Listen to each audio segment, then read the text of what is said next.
Só de falar assim, isso já me dá um... Cadê o Super Coffee? Eu já tomei, cara. Não vou ficar tomando tanto Super Coffee não, porque também você fica muito acelerado. Cadê? Quer energético? Hã? Energético? Também não. Sim, nem a pau. Né? Ah, então, né, voltando, eu tô cansadão mesmo. Do que eu tava falando mesmo, Riso? Dos mais velhos, tá? Essa questão dos mais velhos é uma questão ainda a se resolver, tá? Eu não quero me abrir para o novo. Não, partido não, se abra para a missão, né? Renan Saploski, eu sei qual livro está falando. Outros temas que estão rodando aí, tá? Tem o tema da briga do bolsonarismo, né? A briga interna do bolsonarismo, que eu acho que é uma coisa que... comente. Eu não quero comentar mais nada desses caras, porque agora eu sou pré-candidato à presidência e eu tenho que tirar um pouco a mente do analista e entrar um pouco a mente do pré-candidato. É óbvio que essa briga nos beneficia.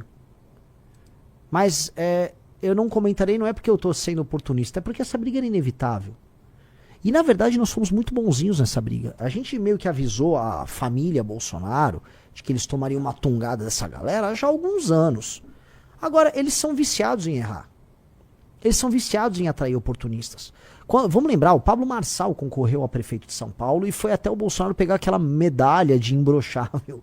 Ou seja, os caras premiam, eles dão certificados de idoneidade bolsonarista pros caras que vão apunhalar eles. Mesma coisa com a turma do Nicolas, etc. É óbvio que os caras estão fazendo isso. E ainda vira uma coisa muito ruim, que é os caras não conseguirem sequer reagir. Então o Eduardo tentou reagir lá, o Nicolas, e aí ele toma bronca do Rodrigo Constantino.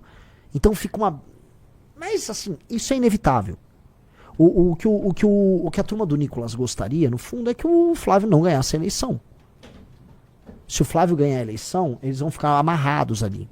Eles gostariam que o Flávio não ganhasse a eleição, que aí a família fosse substituída e aí novas lideranças surgissem. É isso. E eles iam só fingir que nada tá acontecendo. É que tá no cenário também, Renan. Se o Flávio perde a eleição, o nicolismo assume o bolsonarismo. Sim. Se o Flávio ganha a eleição, o Flávio vai pra cima deles. É lógico. É uma guerra inevitável. A guerra só se tornou também inevitável porque permitiram dentro da família Bolsonaro que o Nicolas chegasse a um tamanho que chegou fazendo o que ele faz ali dentro. Sim. A gente tira as pessoas. O cara que quer bolsonarizar, o cara sai fora. Ou não aguenta ficar aqui dentro. Ou trai a gente, como tantos fazem. Entendeu? Mas o nosso grupo político é um grupo coeso. E eis um problema no bolsonarismo. A gente não tá passando por conflitos internos aqui. A gente lida com as nossas... Mais ou menos 1 hora de live pra fazer aqui. E eu não vou me furtar. Eu vou trazer o que eu sinto desse caso do Guto de maneira muito, muito sincera. Eu fiquei muito triste com o que aconteceu. Eu fiquei muito triste. Primeiro por, sabe, aquela coisa do ser o último a saber. Né? A gente soube, quando teve o vazamento lá do Brasil de Fato, a gente soube da extensão do problema.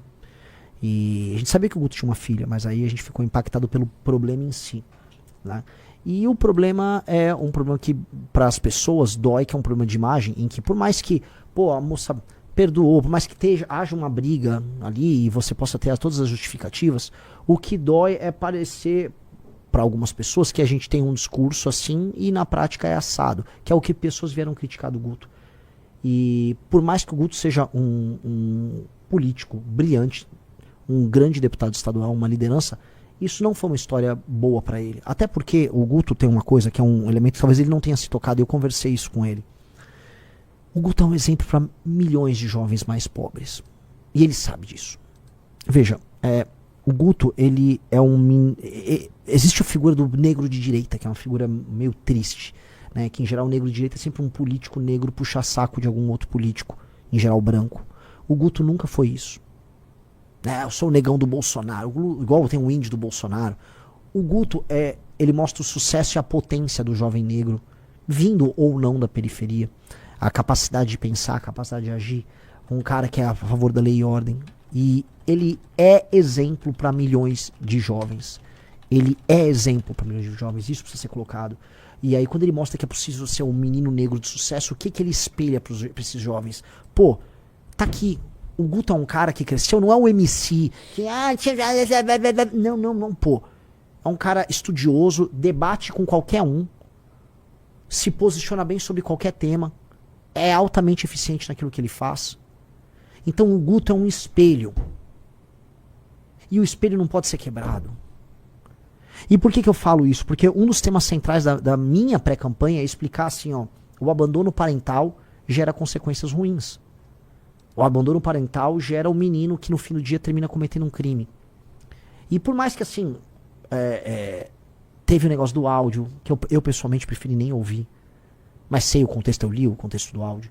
Mas é o contexto do áudio ali, é uma disputa, uma briga ali que foi parar na justiça, que a moça já perdoou, falou que aquilo tá descontextualizado. Independente de qualquer coisa, aquela história tá dentro de um contexto de abandono parental.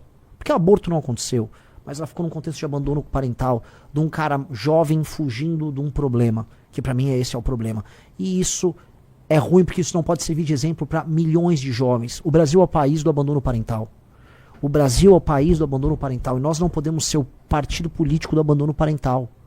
Lembra quando a gente fala meteu, cuidou? Então prendeu, matou e meteu, cuidou. Nós não podemos ser o partido disso, cara. Não mesmo. Não mesmo. E essa história ela gera um exemplo, uma quase fatalidade para as pessoas disso. Do tipo, putz, né? É um ciclo que fica se repetindo. E ele não pode se repetir. Ele não pode se repetir. Enfim, hoje a gente tem um partido. O Guto é o Guto é o primeiro deputado estadual da história do partido. O Guto, ele sempre está na nossa história. E é uma pessoa brilhante, é um grande amigo. Mas o Guto, ele tem que viver o que ele fala nesse sentido. E, pra mim, ele precisa, mais do que essa questão do áudio. A questão do áudio,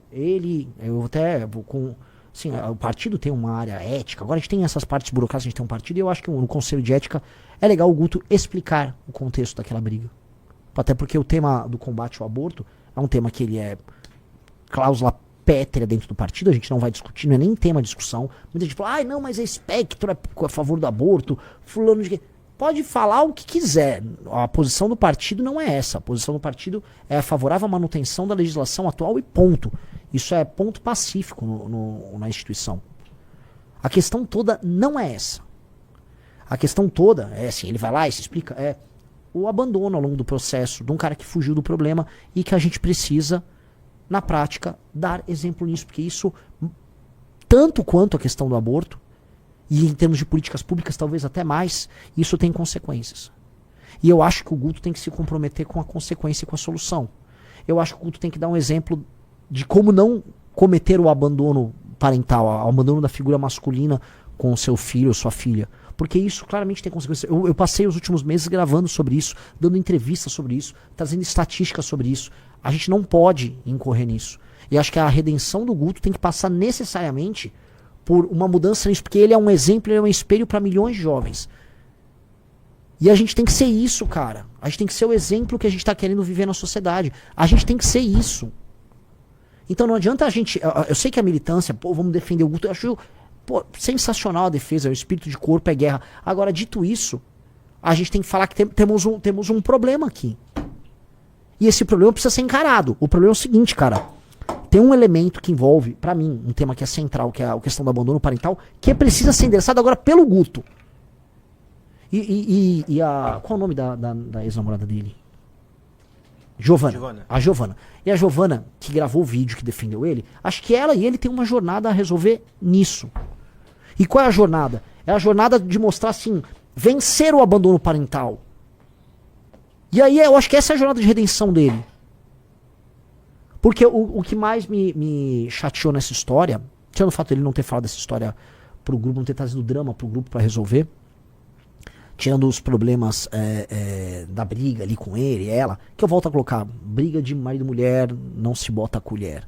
Eu não conheço o contexto das discussões, tem um áudio dele que foi colocado ali, tem um contexto deles ali, por mais que o áudio seja altamente reprovável, eu não vou me imiscuir nisso. Agora tem a imagem pública do Guto e o que ele representa para milhões de jovens. Vocês me desculpam, mas a solução para o problema do Brasil passa em eliminar o abandono parental e passa a existir uma postura mais séria e mais próxima do homem com seu filho, às vezes quando... Deixe o like e clique em seguir para ajudar o canal.